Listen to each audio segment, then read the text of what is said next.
All right, hey friends. Today is like mid-April and we got a huge storm here in Bismarck. Prior to this, it was like really nice for almost a month. We had all the snow melt in like 1 week, and after that everything just dried out and the weather was kind of decent. But yeah, we got this huge dump of a storm right through central North Dakota. It's kind of a big system that kind of swept the United States, but it turned into snow by the time it got here. So anyway, Bismarck, North Dakota, Minot, North Dakota got upwards of 2 feet of snow. I think Minot even got almost 3 feet. I saw 36 inches on a scale just like yesterday. So anyway, we got quite the dumper. I plowed this last night because I was gone for a little while, and so I came back and there was like some major drifts. I'll show you some pictures here. But anyway, this is kind of what we're dealing with. It did snow a little bit last night. I cleared all of this, but we got a bunch more that drifted in here, so I'm going to take care of this. There's a huge snow pile right there, and that's because that's where I like to put my snow, because when it melts, there's kind of a slight grade downhill on that side, so it all melts downhill. And I like to get everything off my driveway, and actually back here, along those trees, I like to scoop all of that out and also put that on the big snow pile, because when that melts, it's a slight grade and it runs right through my driveway, and my driveway is gravel / dirt, and so it gets really soft and mucky, and I hate that, so I try to get most of that out of there. So today, this is really wet, packy, heavy snow. So this is kind of difficult to snow blow, but I do want to show you the snowblower. I got a rear mount. It's a Farm King 600, which equates to a 60-inch, 5-foot rear mount snowblower. So I'll talk about that. And then I also use this big bucket.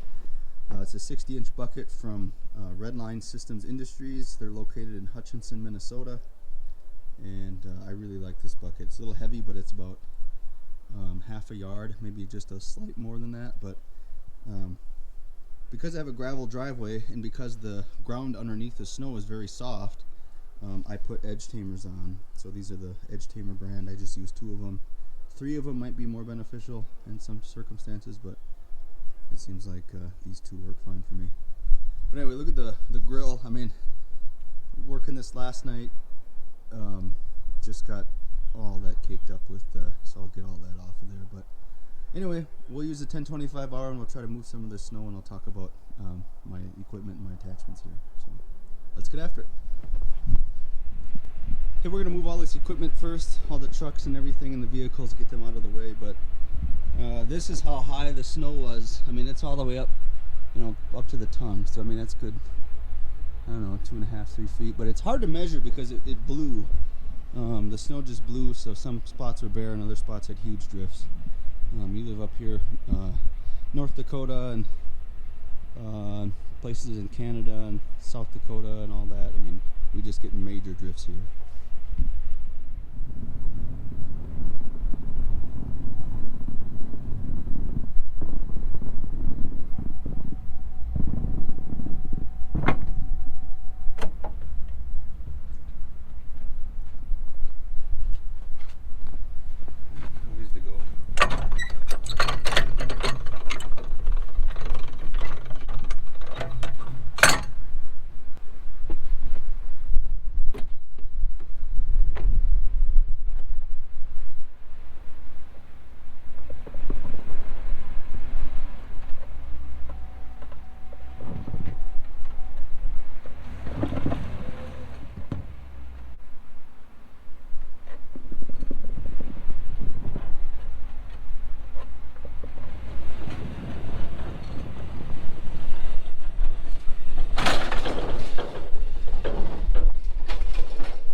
I don't know if you can hear the wind. There's a sound dampening muffle thing on the speaker, but there was no wind 5 minutes ago, and now it's just howling through here. So that's one downfall of living in North Dakota, is it's windy. Another thing you notice, I had a hard time pulling that out, and that was really due to traction. When this stuff gets so compacted, you just can't you get no traction. It's just like ice.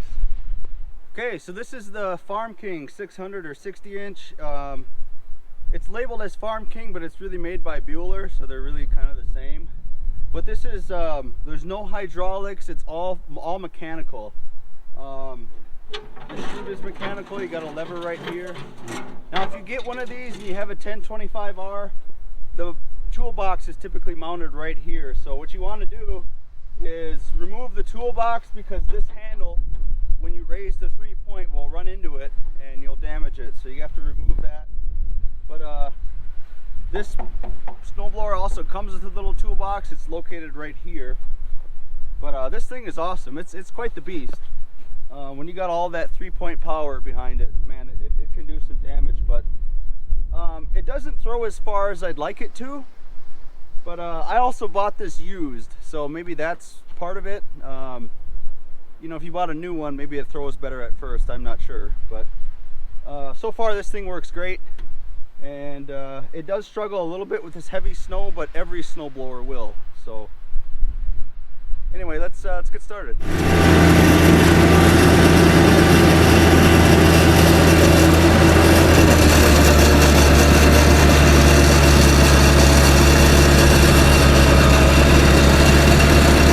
Notice how hard this thing has to work with this really thick snow. But I have this tractor in four-wheel drive and just in low gear. But mind you, I did do this once last night, so this isn't the thick of it. This is the really light, easy stuff. And I actually could adjust the chute a little bit higher.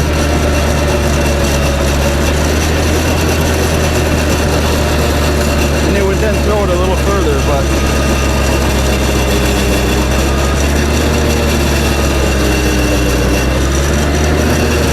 getting much better traction than I did last night.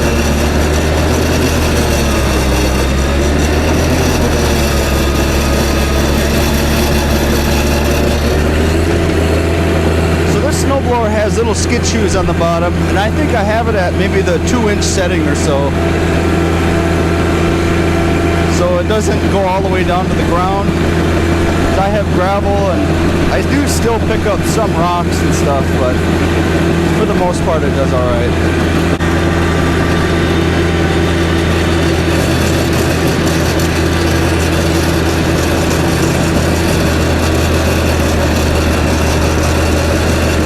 And the reason that I'm doing this area is because I park my trailers here. So I just want this to be clear of snow. I just don't like stepping in the snow and then getting it all in the truck.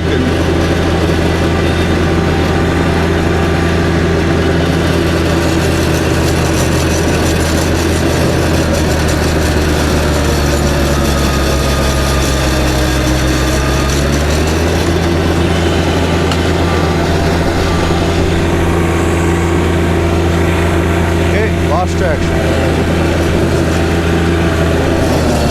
One of the ways you can do this is by lifting the 3-point, getting a little more height with the snowblower. That kind of helps a little bit.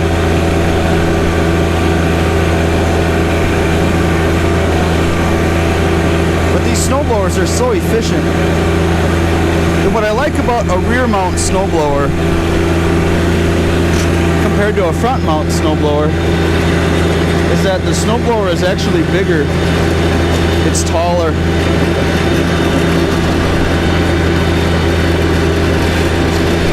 So I can get through bigger drifts, get through larger amounts of snow compared to a front mount. But a front mount might be all you need. It just depends on where you live.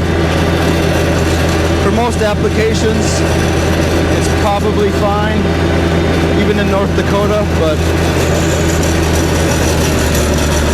when you get really tall drifts, the height in which the front mount snowblower is raised is limited compared to a rear mount snowblower. Rear mount, when I lift that 3-point, I can actually get it fairly high.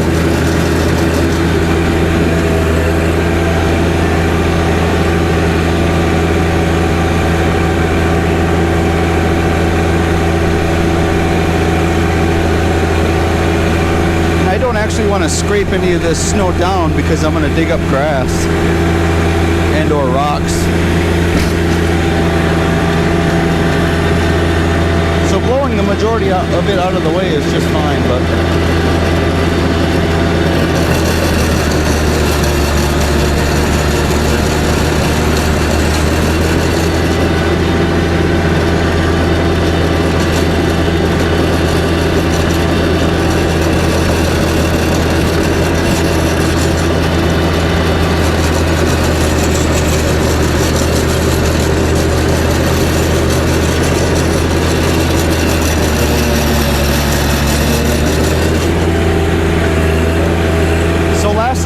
actually doing this at like 10 p.m. It took me like 2 hours. And what you're seeing now is way easier compared to last night, because yesterday it was fairly warm and the sun was out. So the top layer, once the sun went down, it all froze again. So we had like 2 layers of snow. The top layer, probably the top 8 inches or so, was like rock hard. And then underneath all of that was this really thick, heavy stuff. And so I actually couldn't do what I'm doing now, just backing up and getting most of it. I had to ram it. I pull forward and then try to go as fast as I could in reverse, and that's not ideal because that puts a lot of stress on your equipment, and so I wouldn't recommend that, but that's just what I had to do. Thankfully I didn't break anything, but it was pretty tough. It's not like it is today. Today's warm, so all of it is soft and packy, but it's heavy.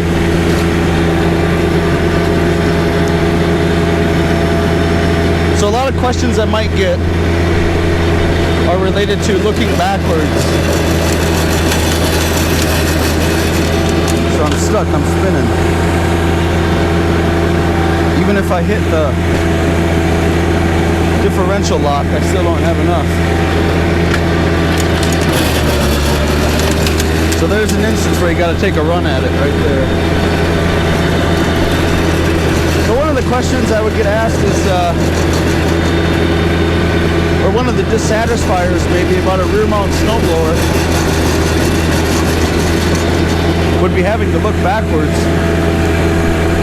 If you have like neck or back issues, yeah, that's probably a considerable factor. But for me, I'm really healthy and I don't have those types of issues, so looking backwards isn't so bad. But if you do this all day, yeah, that could be tiresome. But for the most part, I'm not concerned.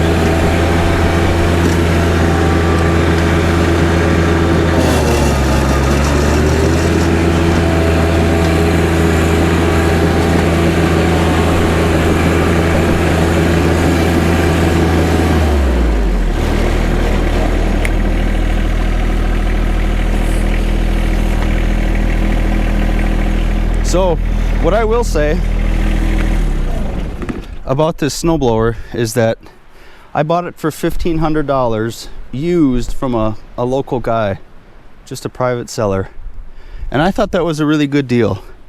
For the size, it matched this tractor like almost perfectly. I don't think that this tractor is underpowered. I mean, this is, up to about a 25 horsepower tractor, so I think it works good. I do like that it's wider in the rear, so that way it covers my tire tracks when I'm in reverse. I don't know the weight of it. It's like, I don't know, probably 400 or 500 pounds, but it does act as nice balance when I'm also using the bucket in the front, or nice ballast, I mean.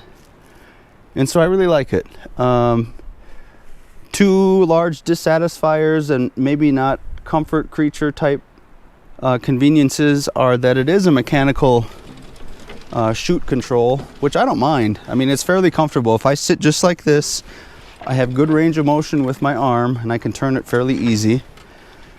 This is kind of, I thought at first, kind of a janky design because it has a cable and the cable just twists and it rotates the chute But I've honestly never had any trouble with it. I thought I would. It doesn't look as desirable, but it's functional and it works, so I don't have a problem with it. But nothing on this thing is hydraulic, and I actually preferred that because I didn't want to spend the extra money to add a rear SCV. But if you already have a rear SCV and you want that comfort control and all that, then yeah, I would recommend it. But I don't have that, and I didn't feel like adding it. So I don't also do any type of commercial snow plowing because I just don't really enjoy that. I don't have a heated cab, and so that's difficult on cold, windy days. So, but anyway, this area is clear for now. I think that's good. Let's move on to the next spot.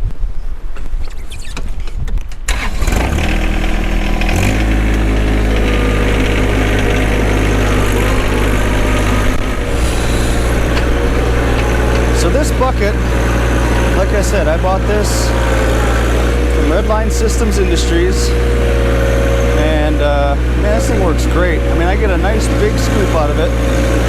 And the other bucket, the standard one that comes on these 1025Rs, will literally fit inside this bucket. And so this is way more handy for large, loose debris such as snow.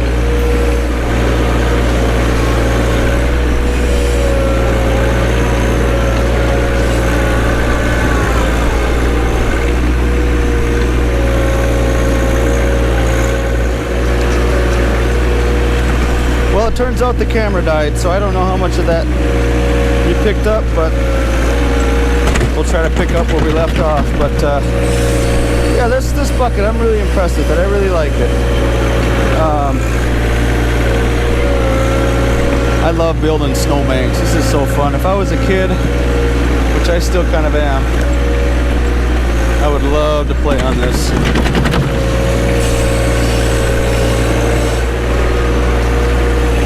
I mean, aren't we all just adult children anyway? That's what I feel like we are. We all like to play. And this is fun.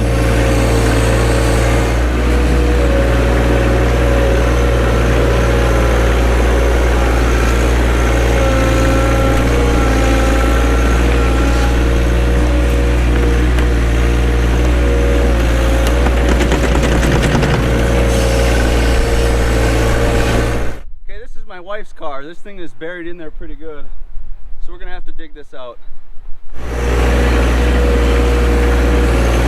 All right, let's try to get my wife's car unburied.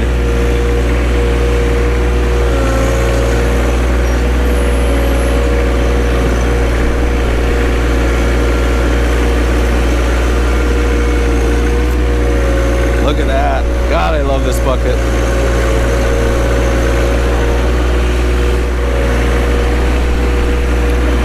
Some of you might be asking why I'm not using the snowblower. Quite honestly, I think the snowblower is less effective with this really heavy stuff. Though it takes longer to scoop it out, I actually think this might be more efficient than the snowblower. One of the other tricks I've heard, and I've actually never tried it. See, look, I'm spinning. This thick, heavy stuff it's like ice. But one of the tricks I've heard with trying to not get the snow to stick to the inside of the bucket or a snow blade is Pam or cooking spray. Never tried it, but I bet it works.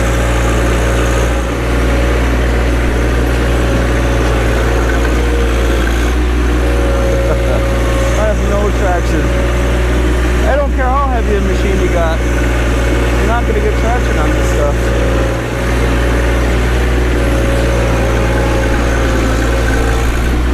One thing about this bucket though is that the level indicator, so I'll put the bucket where on a standard bucket that would be right where the blade is level with the ground, but with this bucket it's actually more like here. I wish that it would be the same, but one way to help this is you can put a little piece of tape right there, and that would, like a black tape or something, that would indicate where this bucket then would be level. But the difference like that is just kind of something I noticed with this size of a bucket.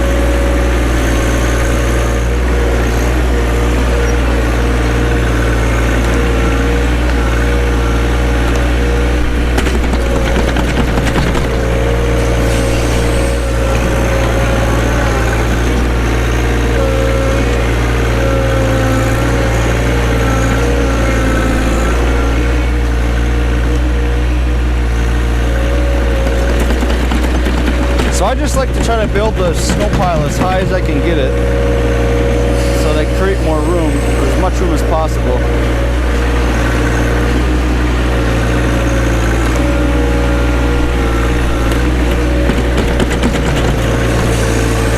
So this process of scooping and dumping is tedious and it takes a little while, but I bet I save half the time because I have double the capacity with the larger bucket compared to the standard bucket.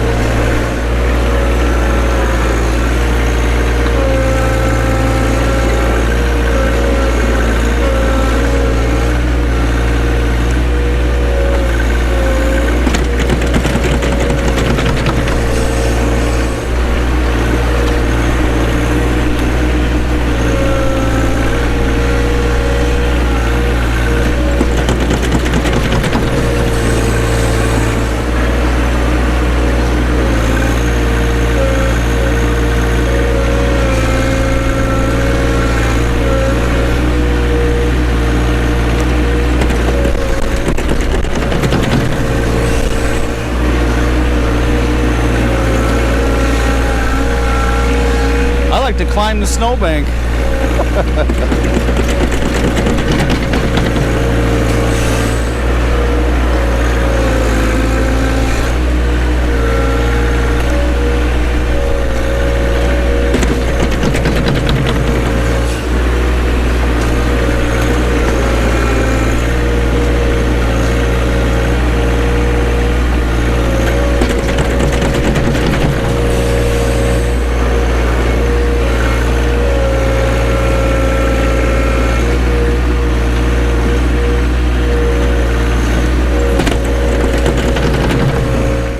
Alright, let's see if we can get my wife's car out of here.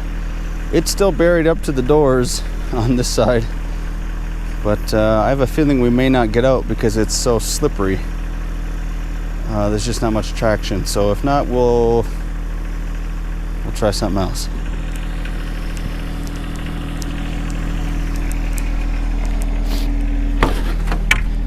I don't even know if it'll start. No, I bet it won't. I think it's dead. Yep, it's dead.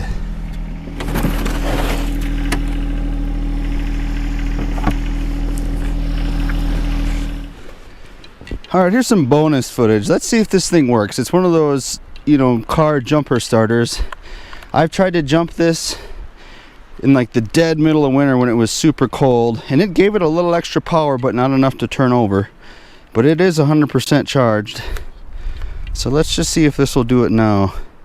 This is not, you know, not rated for super high capacity, but it's supposed to be able to start like a 4-cylinder. And it's like 30 degrees out here, so let's see how this works. See if it really does it. I mean, this thing is dead. There's not an ounce of juice in this vehicle. The dash doesn't even light up when I try it. So let's see what it does. Okay, we got power. It's beeping at me.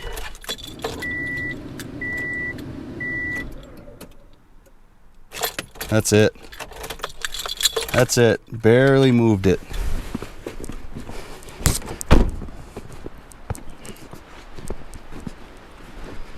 Okay, this thing is garbage. I don't even know why they make this. I don't know if it's too old or what. It says 100% charged. It barely turned over the engine.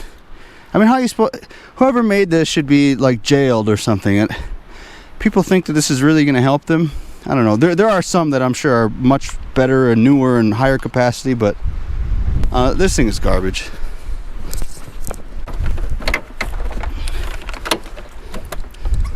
This may be a little janky, but I bet this will work.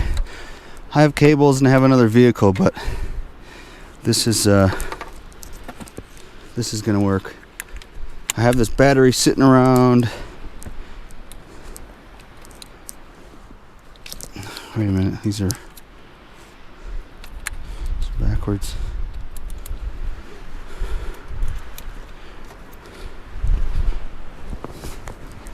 Don't do this at home, by the way.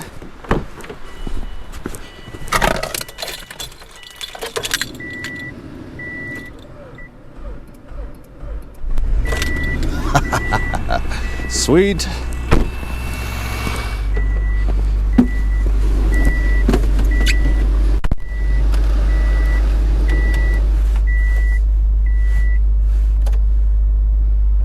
Shit, the lights are on. It's probably not good.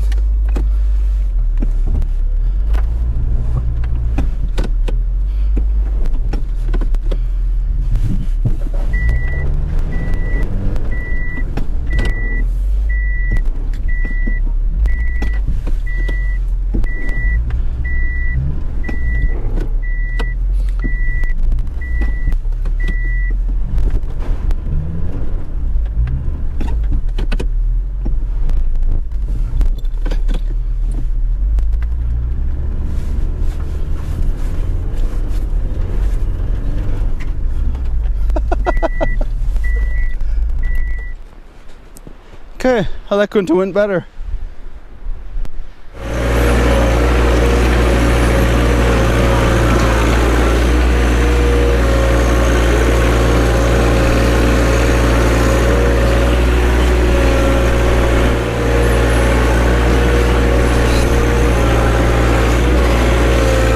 So as I mentioned earlier, I'm trying to get most of this snow that's all the way back to these trees because there's grass under here. But my driveway slopes ever so gently that when this melts, it goes right into the driveway. And then I got soggy driveway, muddy, it's soft. So I try to move all the snow.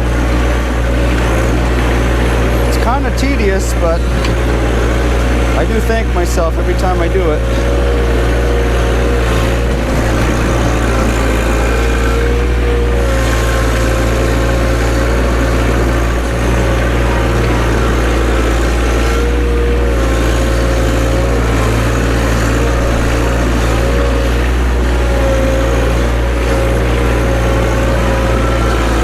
Snow removal one year and I didn't like it. Just not a fan of being out in the cold, and I mean it's fun, but I don't like the cold. I don't have a cab.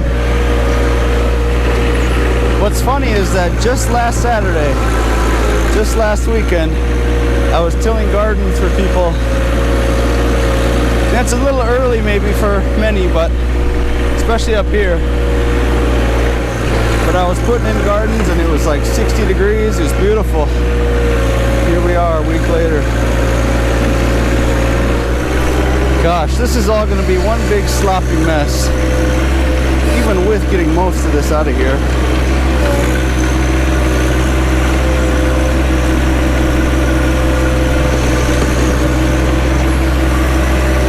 Got into my dirt pile a little bit.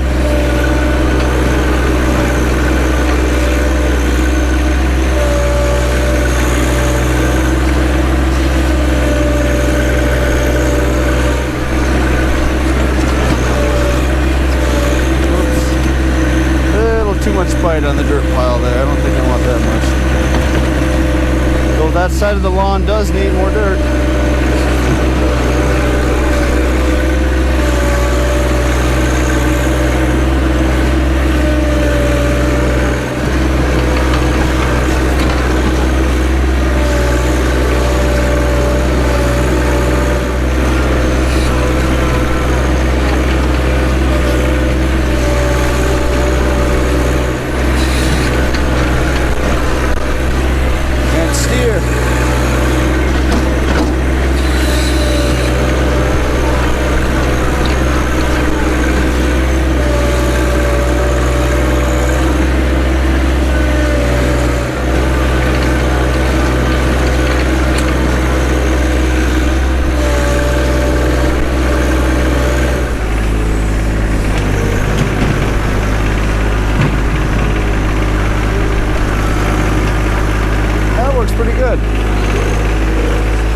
With this snow, because it's so compact, I have to take a couple of passes at it.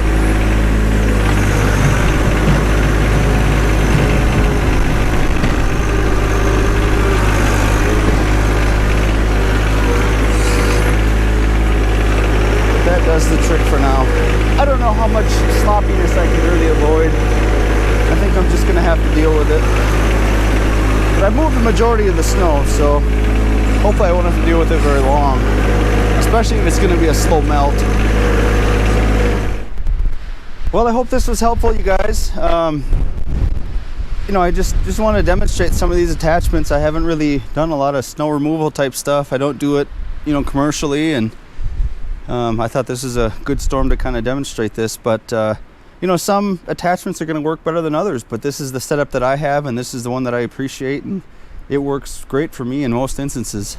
I am a little bit long, so when you're moving around, you do just have to be aware of your length, but for the most part, this works really well for me. So anyway, thanks for tuning in.